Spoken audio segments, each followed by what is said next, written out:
So magandang araw Pilipinas. Sa araw pong ito mga minamahal kong mga kababayan ay pag-uusapan po natin ito pong mga ex-marines na ngayon ay tinatawag na 18 marites. So nung una mga minamahal kong mga kababayan, ang akala ko po talagang si Mike Defensor po talaga ang kumuha sa mga 18 marites na ito. Kasi nang lumabas na at yan ang pinakita nila, pinaalam nila at alam natin.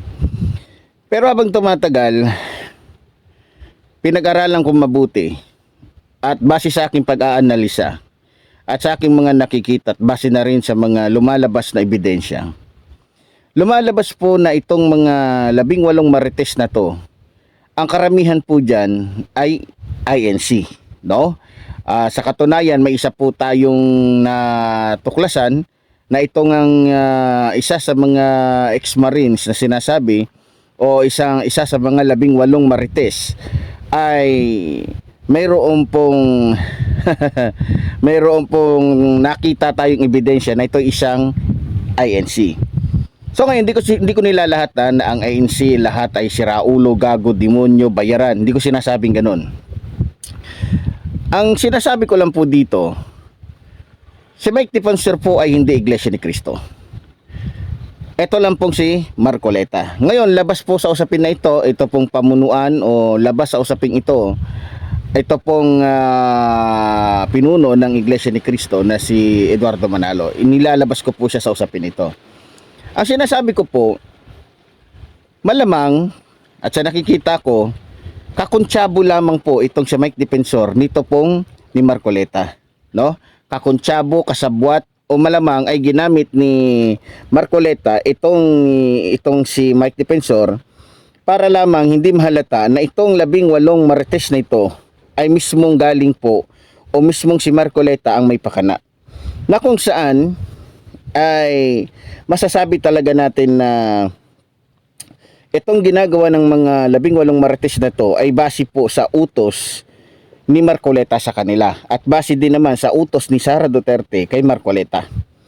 So lumalabas po ngayon mga minamahal kong mga kababayan na talagang itong mga ginagawa nila, itong mga sinasabi, itong mga nagiging pahayag po nitong 18 marites ay isang pakana lamang para guluhin o pigilan yung nalalapit po na impeachment laban po dito kay Vice President Sara Duterte. So malinaw na po sa akin na itong ginagawa ng 18 marites at nitong mga makaduterting mga senador ay isang panggugulo, isang panlilito o isang kumbaga sa isang parang halong may ganti na rin dahil nga po sa nangyari na kung saan ay nalantad at talagang lumabas ang katotohanan na yung sinasabi po ng Kamara tungkol po sa kayamanan o perang tinatago nitong mga Duterte ay totoo, no?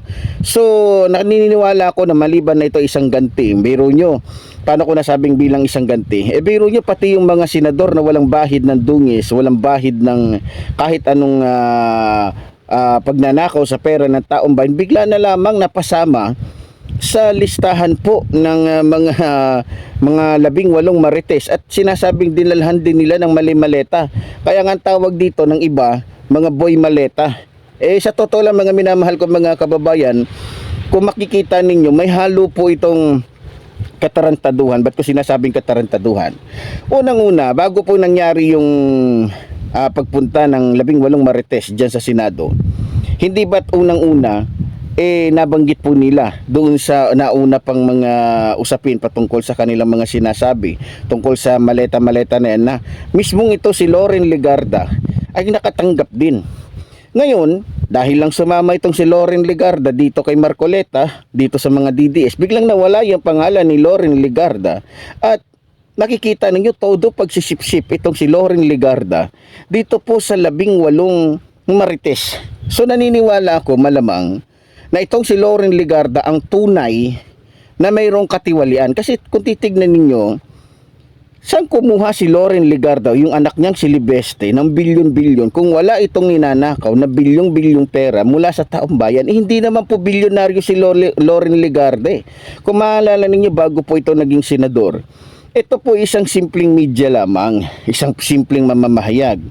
So, siya kumuha ng ganong kalaking pero sila, kasi anak niya si Libiste, di ba? Anak niya si Libiste, pagpalagay na lang natin, pagsamahin yung pera ni Loren Legarda, pagsamahin yung pera ni yung asawa ni Loren Legarda, hindi po sila magkakaroon ng bilyon-bilyon. Kahit pa po ilang taon silang maging politiko.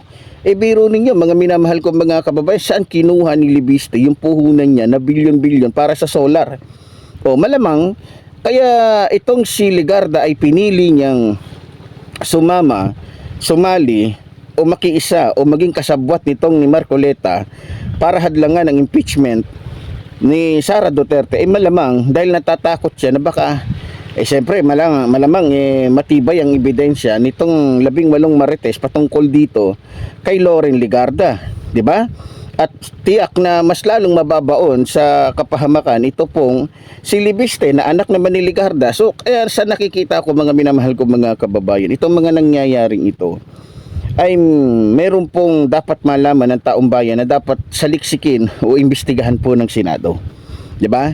So ako nagtatawa lang ako dito sa sa mga sinasabi nilang yung ex-marines na to, kahit hindi naman mga ex-marines lahat yan.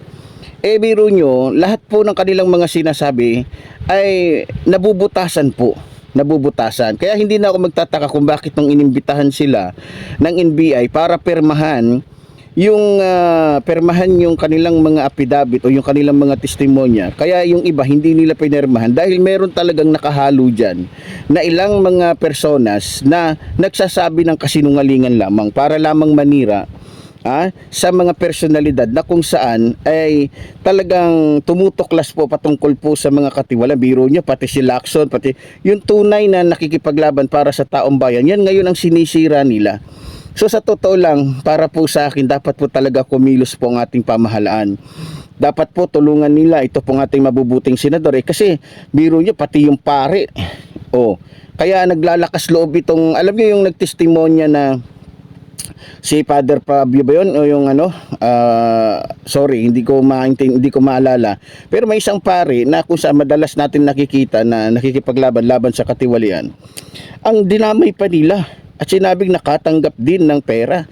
Biro nyo yung nagsalita na yun. Alam nyo kung bakit ganon? Kasi hindi po yung Katoliko, yun po ay INC.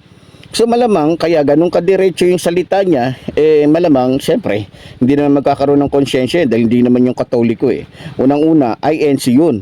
So malamang, dahil nga sa inutusan siya ni Marcoleta, sasabihin niya ng diretso, lalong-lalo na't ang binayad, ang pinangako pala sa kanila, ay 5 million, hindi ako nagkakamali. 5 million, ang laki. Mga minamahal ko mga kababayan, sa madaling salita, pinaunahan lang sila ng ilang libo. Kung di ako nagkakamali, 350 ang inunang ibinigay sa kanila. So, kaya totoo naman yung sinabi ng ex-marines o nung ilang mga personas dyan na kung may pera lang sila ganito ganyan, kasi sa totoo lang yung 350,000 na madali na lang maubos sa panahon ngayon yan. Pwede mong ubusin yan sa loob lang ng 5 araw, 1 linggo, 1 buwan. Kaya tama naman. Malamang kasi pinangako pa lang siguro pag na-accomplish nila, doon pa lang sila magiging mayaman dahil 'di ba? 5 million ba naman? Di magiging milyonaryo agad sila niyan. So, ganun pa man, mga minamahal ko mga kababayan, ang akin lamang panawagan kay Pangulong Ferdinand Marcos Jr. na sana po, mga minamahal ko mga kababayan, nagkumilos siya. Pagalawin niya, gamitin niya ang kanyang kapangyarihan para po magkaroon ng katarungan at magkaroon ng kusaysay yung pagkikipaglaban po ng mga mabubuting senador katulad po ni Tito Soto, maging ang iba po pa nating mga senador. So muli po, tulad po rin sinasabi ng lingkod, mabuhay po ating inambayan, mabuhay po nagmamahal sa ating nambayan. Maraming salamat po.